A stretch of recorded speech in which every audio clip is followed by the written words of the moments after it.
आपको किसी का विल बढ़ाना है तो उसको इज्जत देनी चाहिए, सम्मान देना चाहिए, उससे उसकी इच्छा शक्ति बढ़ जाती है। इमोशंस होना ठीक है पर इमोशनल होना गलत है, सेंटिमेंट होना ठीक है, सेंटिमेंटल होना गलत है।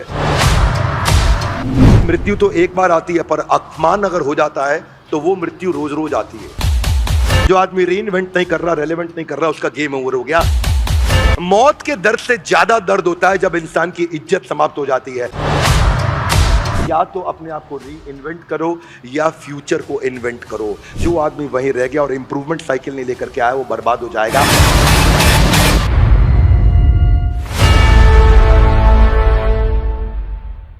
ग्रंथराज श्रीमद् भगवद गीता की जय। आज का दूसरे अध्याय का 34वां श्लोक और आपसे चर्चा करने वाले हैं, जहां पे अब कृष्ण जो है अलग अलग उपाय से अर्जुन को वापस लेके चल रहे हैं अपने साथ। दूसरे अध्याय के 34वें श्लोक पे हम आ चुके हैं और इस श्लोक में हम यहाँ पे चर्चा करेंगे। श्लोक को आप मेरे पीछे दोहराइए। अकीर्तिम चापि भूतानि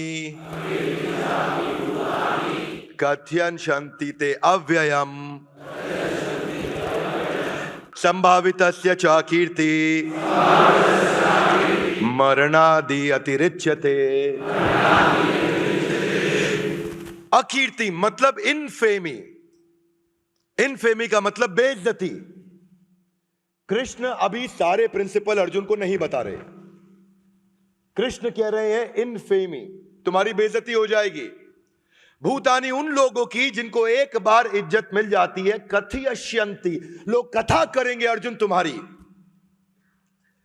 कथा करेंगे तुम्हारे विषय में। अव्ययम, व्यय, हाथ आगे लाइए। व्यय मतलब खर्चा हो जाना, खत्म हो जाना। व्यय मतलब एक्सपेंडिचर जो खत्म हो जाता है। अव्यय ये वो चीज है जो कभी समाप्त नहीं होती। अव्ययम संभावितस्य, उसको जिसको इज्जत मिल चुकी है एक बार। अकीर्ति, उसकी कीर्ति मतलब इज्जत, अकीर्ति मतलब इज्जत खत्म हो जाना। मरणाद अतिरिच्यते, ये मरने से भी ज्यादा बुरा होता है।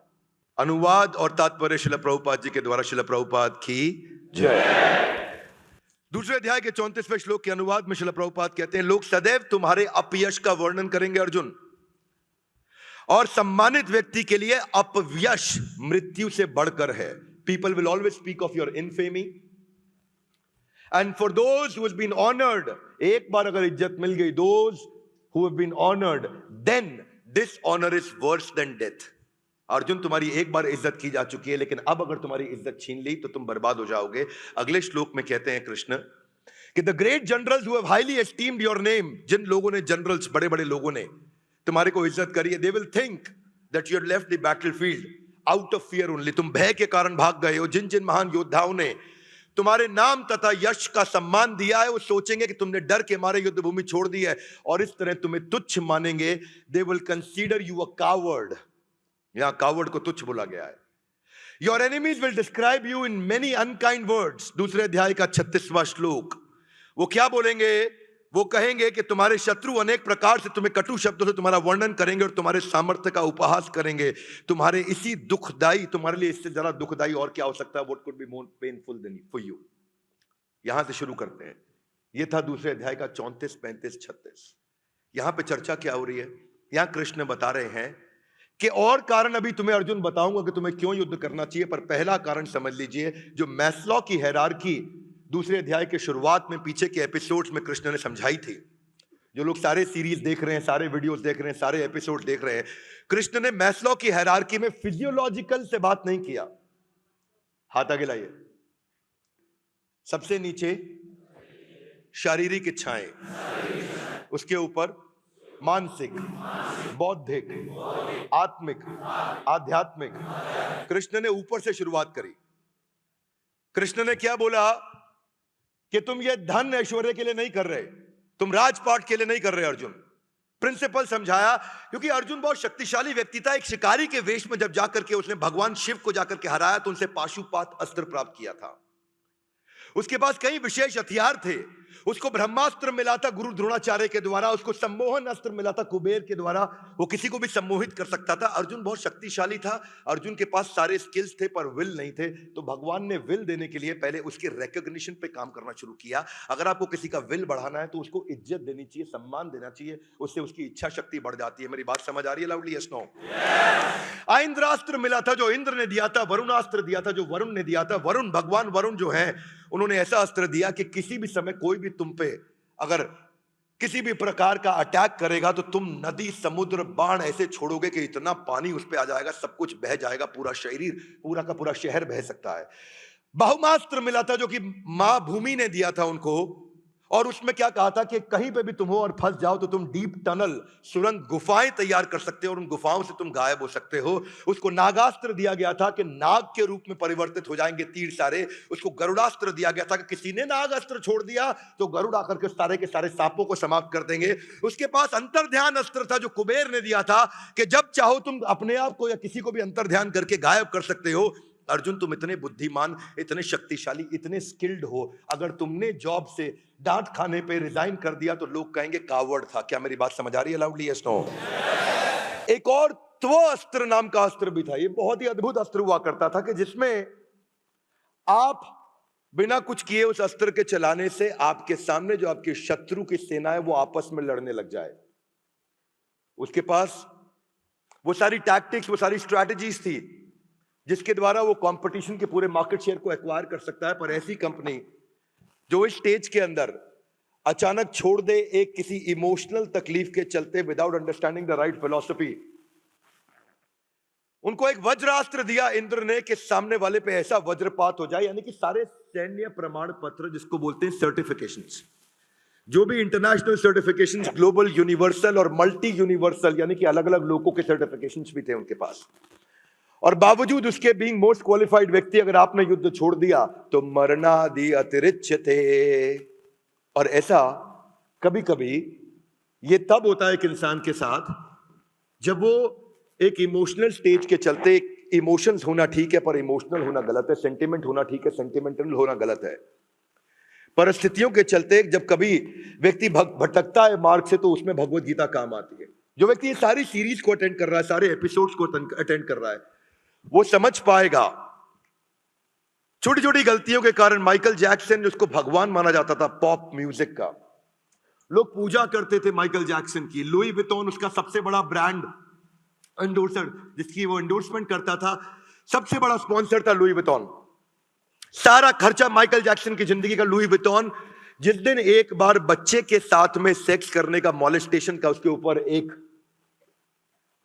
इल्जाम लगा, लुई विटॉन भी गया, सारे के सारे दुनिया के स्टेज शो भी कैंसिल हुए, उसकी म्यूजिक सीडीज, म्यूजिक कैसेट की जितना भी उसका बिजनेस था वो सारा ड्रॉप हो गया। वो एक मॉलेस्टेशन के कारण इवेंट, कॉन्सर्ट्स सब बर्बाद हो गए। क्यों? अकीर्ति चापी भूतानी। वो ऐसा अकीर्ति हुआ उसका। सबसे बड़ा एग्जाम्पल जो हमेशा याद करता हूं वो बिल क्लिंटन का है। बिल क्लिंटन दुनिया के सबसे शक्तिशाली, देश के सबसे शक्तिशाली राष्ट्रपति रहे हैं, हार्वर्ड के पढ़े हैं, येल के पढ़े हैं, गवर्नर रह चुके हैं पहले। और गवर्नर रहने के बाद बिल क्लिंटन कहां पहुंचे? बिल क्लिंटन जानते हैं, उनके देश की सॉकर और बेसबॉल टीम को, नेशनल टीम को रिप्रेजेंट कर चुके थे बिल क्लिंटन। सबसे बुद्धिमान लोगों में माना जाता था बिल क्लिंटन को। पर उसके बाद मोनिका लेविंस्की के बाद अमेरिका का पहला मीटू मूवमेंट चालू हुआ था। बाद में यहां मीटू मूवमेंट किसी और के साथ शुरू हुआ था, because several women had put their allegations. बस यही है, मरणादि अतिरिच्यते। उसके बाद क्या हुआ? बिल क्लिंटन कभी वापस नहीं उठ पाए, कभी आगे नहीं आ पाए। इसमें दो बातें हैं जो आपको समझनी बहुत जरूरी है। अकीर्ति चापी भूतानी में दो बातें जो आपको समझनी जरूरी है कि एक तो पहले इस कॉन्सेप्ट को समझते हैं, हर्षद मेहता जिसके ऊपर सीबीआई नहीं, अकेले 15,000 स्क्वायर फीट के मकान में रहने वाले, घर का अपना पर्सनल गोल्फ कोर्स होने वाला व्यक्ति, वो जो उस समय देश की सबसे महंगी गाड़ी विदेश से मंगाई लेक्सस की, वो आदमी जिसको दुनिया अमिताभ बच्चन मानती थी स्टॉक मार्केट का, वो आदमी जिसके एक इशारे पे लोग अपनी सारी संपत्ति लगा देते थे, वो आदमी जिसके एक इशारे पे लोग अपनी प्रॉपर्टी बेचकर स्टॉक मार्केट में इन्वेस्ट कर देते थे। बिगेस्ट स्कैम एवर गया, 672 क्रिमिनल केसेस हुए, रिश्तेदारों ने छोड़ दिया, मित्रों ने छोड़ दिया, अपने भाइयों ने, अपने दोस्तों ने, अपने रिश्तेदारों ने उसके ऊपर केसेस किए। सीबीआई के 672 क्रिमिनल केसेस के बाद में जेल के अंदर हार्ट अटैक के कारण मारे चले गए, बर्बाद हो गए। मानना यह है कि एक बार जब आप अच्छा करते हैं और आगे बढ़ते हैं तो आप बहुत तेजी से भी नीचे आ सकते हैं, और उसके बारे में कृष्ण ने बताया कि इसका ध्यान रखना बहुत जरूरी है एक व्यक्ति को। आलोकनाथ, जिसको सबसे संस्कारी व्यक्ति पूरी बॉलीवुड इंडस्ट्री का माना जाता था, सबसे ज्यादा संस्कारी व्यक्ति, आलोकनाथ का चेहरा देख करके आपको कैसी भावना आती? हमेशा ऐसी भावना आती कितने अच्छे इंसान हैं। लेकिन आलोकनाथ के ऊपर मी टू मूवमेंट की शुरुआत ही उसी इंसान से हुई।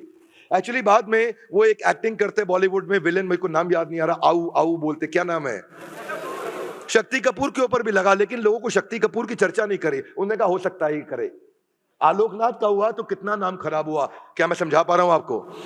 वो संस्कारी ऑन स्क्रीन जिम्मे जितनी स्ट्रांग थी, रेणुका शहाणे ने बताया बाद में कि इसकी प्रेडेटरी आदतों का हमारे को पता था, शराब पीने के बाद ये क्या करता था औरतों के साथ, एक के बाद एक, एक के बाद एक, एक के बाद एक। वही हुआ, संभावितस्य च कीर्ति मरणादि अतिरिच्यते।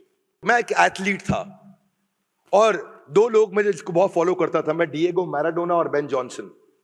मेरे को फुटबॉल और ट्रैक एंड फील्ड बहुत पसंद था।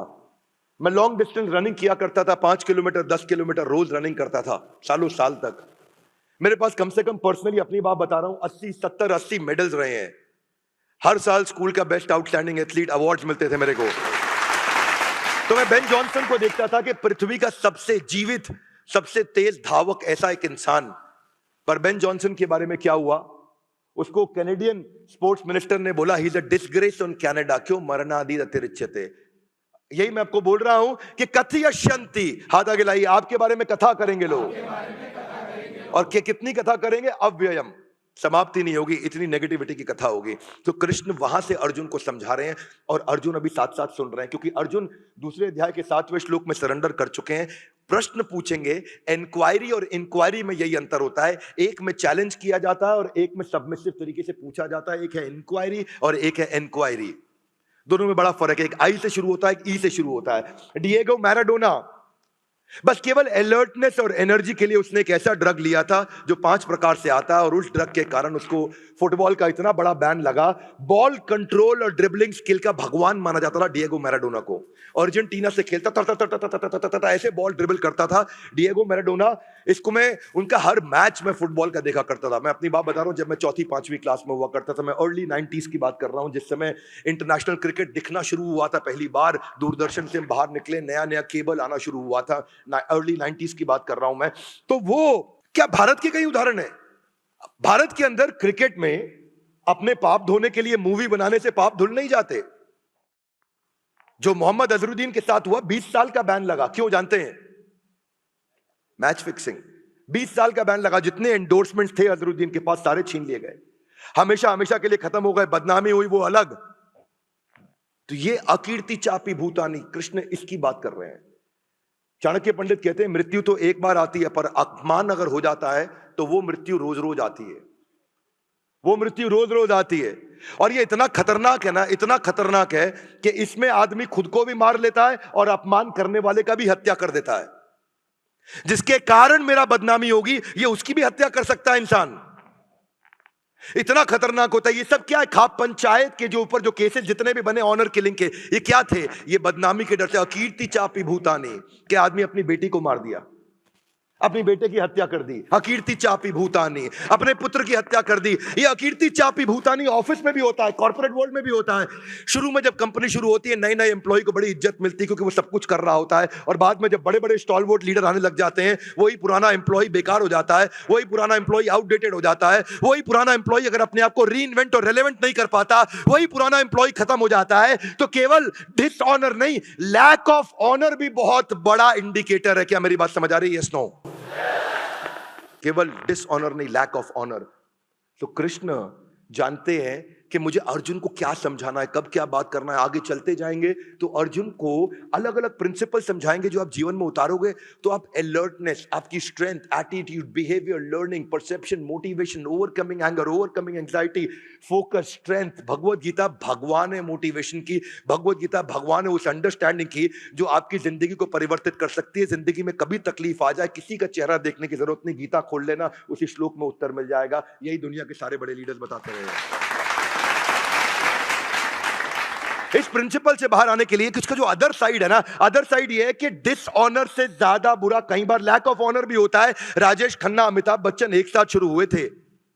अमिताभ बच्चन का हर 10 साल नीचे, हर 10 साल ऊपर, हर 10 साल नीचे, हर 10 साल ऊपर हुआ। राजेश खन्ना का एक बार नीचे हुआ, वो री इन्वेंट और रेलेवेंट नहीं कर पाया। आज तक बॉलीवुड के इतिहास में 60 साल तक, 6 दशक तक अगर कोई आदमी अपने आप को बार बार री इन्वेंट और रेलेवेंट करता रहा है तो वो अमिताभ बच्चन है। उन्होंने कंसिस्टेंटली अपने आप को री इन्वेंट और रेलेवेंट किया है। ये बड़ा इंपॉर्टेंट है।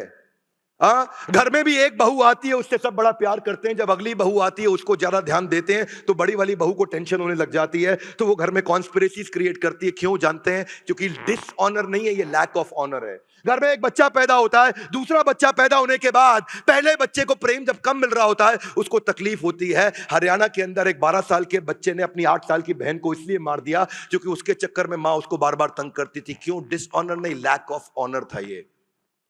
ये जो प्रिंसिपल जब कृष्ण समझाते हैं ना तो बुद्धि का विकास अलग लेवल पे होने लग जाता है। आपको ये समझना है कि लैक ऑफ पेरेंटल अटेंशन को लेकर के एक नया टर्म कॉइन हो गया है जिसको बोलते हैं सिबलिंग राइवलरी।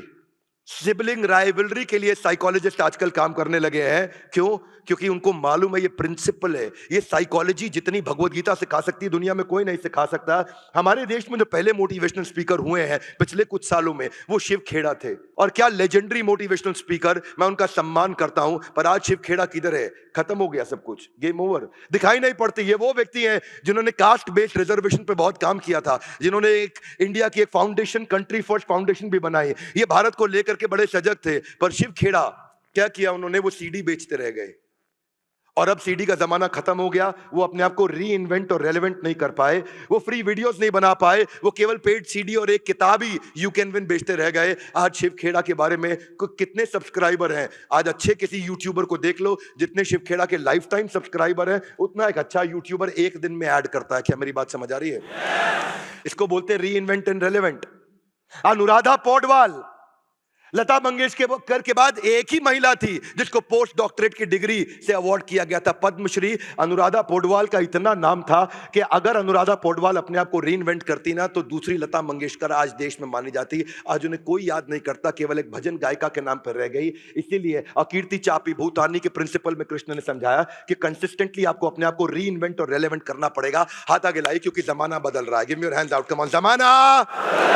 जमाना इतनी तेज बदल रहा है कि इस समय जो पढ़ाई है वो कंटिन्यूअसली ऑनलाइन होती जा रही है। लोग गाड़ियां नहीं खरीद रहे, ड्राइवरलेस गाड़ियां होती जा रही है, और न केवल ड्राइवरलेस, ओला उबर के आने से गाड़ियों की बिक्री कम होनी शुरू हो गई है। क्या मेरी बात समझ आ रही है? Loudly yes no. आज ऑनलाइन एग्रीगेटर आ गए, ब्यूटी पार्लर घर पहुंच गया। जो आदमी रीइन्वेंट नहीं कर रहा, रेलेवेंट नहीं कर रहा, उसका गेम ओवर हो गया। आज ट्रैवल एजेंट्स के धंधे को गो आई बीबो खा गया, थॉमस कुक खा गया, मेक माई ट्रिप खा गया, ओयो खा गया। क्यों? क्योंकि लोग अपने आप को रीइन्वेंट और रेलेवेंट नहीं कर रहे। पहले कबूतर चिट्ठी लेके जाया करता था, उसके बाद शाही पैगाम आया, उसके बाद डाकिया आया, डाकिया को टेलीग्राम ने खत्म किया, टेलीग्राम को ईमेल खा गया, ईमेल को सोशल मीडिया ने बर्बाद किया, सोशल मीडिया को व्हाट्सएप ने खत्म कर दिया। आज व्हाट्सएप के खात्मे के लिए 25 टीमें बैठी हैं यूएस के अंदर कि कैसे व्हाट्सएप को खत्म कर दे। हाथ आगे लाइए, जमाना बदल रहा है। Give me your hands out, come on. जमाना जिस स्पीड से अपने आप को बदल लो, वही अर्जुन को कृष्ण ने बदला थोड़ी देर के अंदर। सबसे कठिन दौर के अंदर उस समय अर्जुन को बदला जिस समय युद्ध चालू हो चुका था, शंख बज चुके थे, तीर चल रहे थे। सबसे कठिन दौर के अंदर कृष्ण इतनी डीप इंटेलिजेंट बातें कर रहे थे। अनुराधा पौडवाल जिसको नेशनल फिल्म फेयर अवार्ड उसको मिले, national award film fair award से भी बड़ा माना जाता है, पर उसके बाद आज केवल एक भजन गायिका के रूप में रह गई। उनको कोई याद नहीं करता है। इसलिए डिसऑनर और लैक ऑफ ऑनर के बाद के लिए आपको एक ही काम करना है। आपको ड्रग्स लेने की जरूरत नहीं थी डिएगो मैराडोना या फिर बेन जॉनसन। आपको अपने आप को रीइन्वेंट और रेलेवेंट करना है, क्योंकि जो मौत के दर्द से ज्यादा दर्द होता है जब इंसान की इज्जत समाप्त हो जाती है। एक एंटरप्रेन्योर को जिंदगी भर अपने आप को रीइन्वेंट और रेलेवेंट करना है। सत्या नडेला माइक्रोसॉफ्ट के सीईओ कहते हैं कि या तो अपने आप को री इन्वेंट करो या फ्यूचर को इन्वेंट करो। वही है एंटरप्रेन्योरशिप, इसके अलावा कुछ नहीं। क्योंकि जो आदमी वहीं रह गया और इंप्रूवमेंट साइकिल नहीं लेकर के आया वो बर्बाद हो जाएगा। हाथ आगे लाइए, improvement cycle guys, one more time, little loud, क्या improvement cycle? Business is about being able to reinvent yourself और invent the future, nothing less nothing more. एक साथ 80s 90s में माधुरी दीक्षित और मनीषा कोइराला चालू हुई थी। 2003 में एक साथ ही इन्होंने सैबैटिकल लिया, कई साल का सैबैटिकल लिया। वो यूएस चली गई, जाकर के डॉक्टर नेने से शादी कर ली, वो वहां सेटल हो गई। लेकिन माधुरी दीक्षित ने अपने पीक पे रिटायरमेंट सैबैटिकल लिया, उसने अपने डाउनफॉल पे लिया, उसकी पिक्चरें फ्लॉप हुई, उसको वापस कोई लेने नहीं आया। माधुरी दीक्षित जब वापस आई, टेलीविजन प्रोग्राम्स के द्वारा, इसके द्वारा, शोज के द्वारा, मूवीज के द्वारा अपने आप को री इन्वेंट और रेलेवेंट करती रही। और क्या हुआ मनीषा कोइराला के साथ? वो शराब में डूब गई और उसका जो सम्राट दहल के साथ शादी हुई वो 2 साल से ज्यादा चली नहीं। कैंसर जैसी घातक बीमारी ने उसको बर्बाद कर दिया। उसके बाद मनीषा कोइराला कभी वापस नहीं आ पाई। माधुरी दीक्षित को आज भी लोग बड़े उत्साह से देखते हैं, सोशल मीडिया पे भी देखते हैं, टेलीविजन पे भी देखते हैं। और मनीषा कोइराला को उन्होंने शायद ये सोचा कि गुजरे वक्त की अभिनेत्री, अब उसका करियर और जिंदगी समाप्त हो चुकी है। एयरपोर्ट पे चलते हुए मनीषा कोइराला आपके बाजू से निकल जाए, कोई गर्दन घुमा के नहीं देखता है। और माधुरी दीक्षित का पता लग जाए कि वो आने वाली है तो पूरा देश वहीं खड़ा होकर के इकट्ठा हो जाता है। इसको बोलते हैं reinvent and relevant.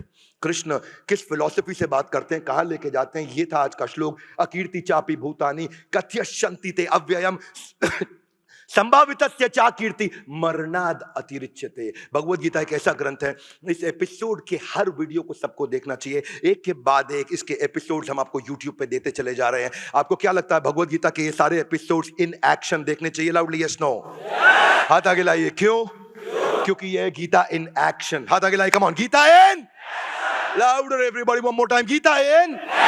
Gita को जीवन में कैसे उतारा जाए उसके बारे में एक एक श्लोक करके हम एपिसोड के बाद एपिसोड, एपिसोड के बाद एपिसोड, इसका एक भी वीडियो जीवन में मिस नहीं करना। हमारे साथ जुड़े रहने के लिए, इस एपिसोड को अंत तक देखने के लिए आप सबका हृदय की गहराई से प्रेम पूर्वक बहुत बहुत धन्यवाद। ग्रंथराज श्रीमद् भगवद गीता की जय। Thank you.